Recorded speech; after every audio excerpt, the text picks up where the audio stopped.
नमस्कार किसान भाइयों, आपका स्वागत है आपके अपने चैनल लक्ष्मी फार्मिंग में।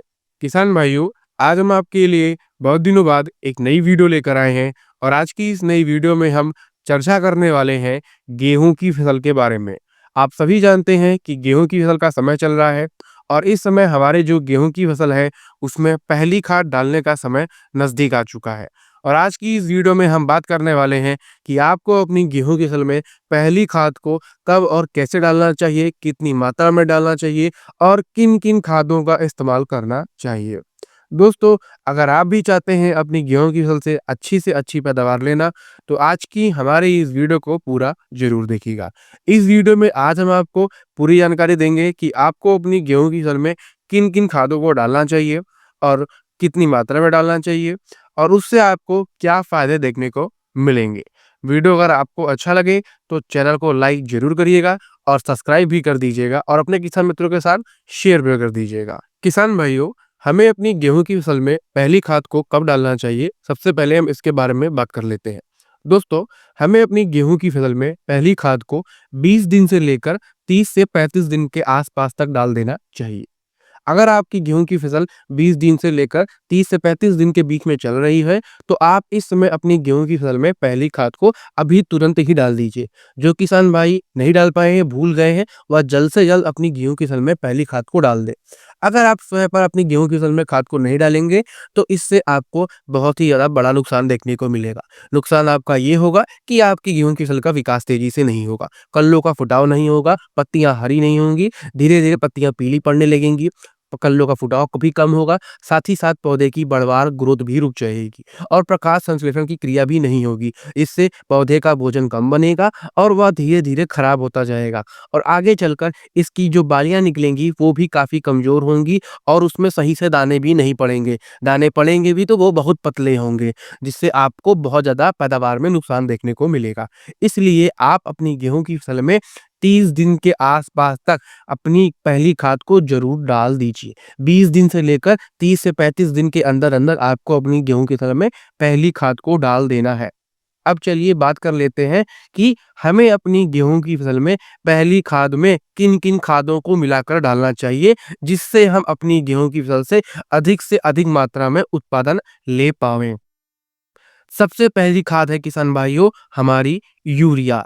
यूरिया बहुत ही ज़रूरी है जिससे आप अपनी गेहूँ की फसल में नाइट्रोजन की पूर्ति करते हैं, नाइट्रोजन तत्व को देते हैं। नाइट्रोजन एक बहुत ही ज़रूरी तत्व होता है जो पौधे के विकास और बढ़वार के लिए आवश्यक होता है, जिसको आप धान की फसल लगाते हैं तो भी डालते हैं, आपने हर बार डाला होगा, कई सालों से डालते हुए आ रहे हैं, इसमें कोई नई बात नहीं है।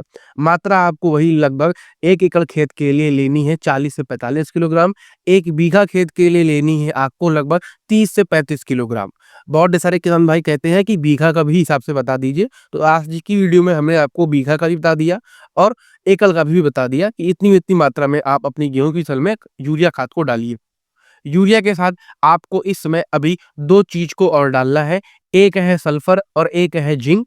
सल्फर आप ले लीजिए कोई भी बढ़िया क्वालिटी का डब्ल्यूपी सल्फर ले लीजिए।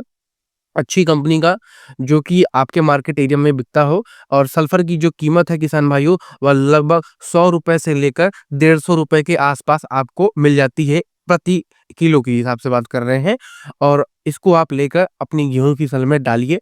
सल्फर की मात्रा आपको लेनी है लगभग 1 एकड़ खेत के लिए आप 5 से 6 किलोग्राम जरूर डाल दीजिए। बीघे में भी आप 4 से 5 किलोग्राम डाल सकते हैं, कोई दिक्कत नहीं है।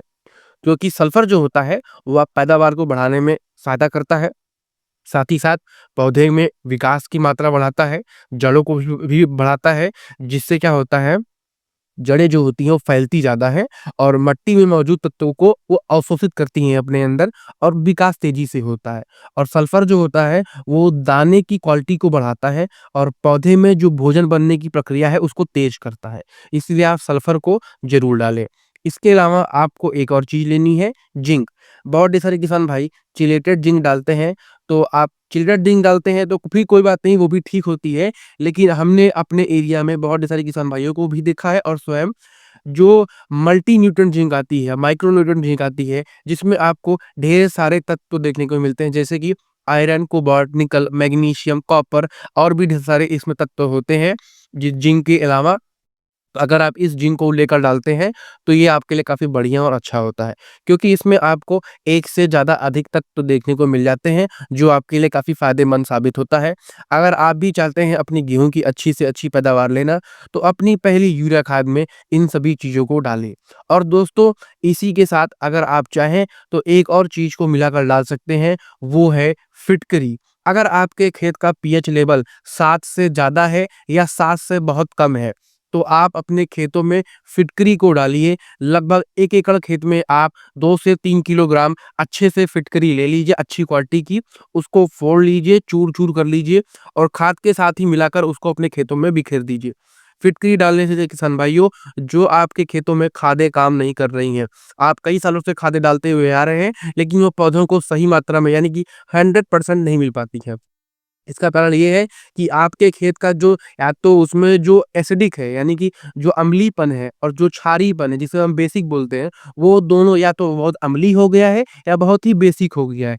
इसके कारण वो आपको नुकसान कर रहा है और आपके पौधे का विकास तेजी से नहीं हो पा रहा है। इसलिए आप चाहें तो उसमें फिटकरी को भी ऐड कर लीजिए और फिटकरी को भी मात्रा ले लीजिए, 2 से 3 किलोग्राम। उसको फोड़ के अच्छे से अपने 1 एकड़ खेत में, या आप बीघा में खेती करते हैं, तो उसको जैसे भी जिसमें भी खेती करते हैं, जिसके पास जो भी खेत है, उसमें वो डाल दें और उससे आपको निश्चित रूप से अच्छा-सा परिणाम देखने को मिलेगा कि आपका जो खेत है, उसमें खादें काम करना शुरू कर देती हैं, जल्दी से काम करने लगती हैं।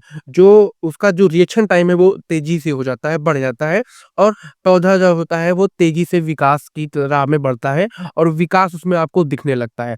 और दोस्तों, समय-समय पर अपने खेत की जाँच करें। कहने का मतलब है, जाकर देखिए कि आपके खेत में पौधे पर क्या असर पड़ा, खाद डालने के 1 सप्ताह के बाद क्या असर है। उसकी फ़ोटो खींच के रखिए और उसका मिलान करिए कि खाद डालने से पहले क्या पत्तियों में क्या असर था, कलियों में क्या असर था और खाद डालने के बाद क्या असर है। जब आप अपनी खेती को आधुनिक करेंगे, टेक्नोलॉजी के साथ उसको बढ़ाएँगे और आपके पास अब तो हर जगह मोबाइल उपलब्ध है, नेट उपलब्ध है, तो आप यूट्यूब पे वीडियो देख रहे हैं, तो ऐसे मोबाइल का इस्तेमाल करके फ़ोटो खींचिए और जो कंपनी की आप खाद ले रहे हैं, वो सही होनी चाहिए, कंपनी अच्छी क्वालिटी की होनी चाहिए। आजकल मार्केट में यूरिया की डुप्लीकेसी, जिंक की डुप्लीकेसी बहुत ज़्यादा बढ़ चुकी है और मार्केट में नकली खादें बिक रही है, जिससे किसान भाई बहुत परेशान हैं और उनका नुकसान होता है। कोई फ़ायदा नहीं होता फसल में, वो डाले जा रहे हैं क्योंकि वो थोड़ा-सा किसान जो होते हैं, आजकल जो बुजुर्ग किसान हैं, आँखें ऐसे कमज़ोर हो गई हैं, नहीं पढ़ पाते हैं, नहीं देख पाते हैं, उनको दुकानदार बेवकूफ़ बना देता है। तो जो यंग हैं, जो नए कि भाई हैं, किसान भाई हैं, वो जाएँ अपने स्वयं खेतों के लिए, खेत हमारे लिए हमारी धरती माता है, उसमें आप जाइए, देखिए, आपके खेतों में सही से खेती करिए क्योंकि ये हमारी धरोहर है। आप इसको अच्छे से समझिए और अपने खेत में आप जो भी खाद डाल रहे हैं, उसको अच्छी क्वालिटी की, अच्छी कंपनी की लेकर डालें क्योंकि दोस्तों, आप एक बार महसूस करिए कि आप क्या अपने पेट में किसी भी प्रकार की सड़े भोजन को खाएँगे? घटिया क्वालिटी के किसी भी क्वालिटी का कोई भी सामान है, आप चाहे वो कोई भी चीज़ खा रहे हो, क्या आप स्वयं खाएँगे? तो आप कैसे अपने खेतों में डाल सकते हैं? ज़रा एक बार इस बात पर ज़रूर गौर करिएगा, सोचिएगा। वीडियो अच्छा लगे तो लाइक करिएगा और किसान मित्रों में भी शेयर कर दीजिएगा।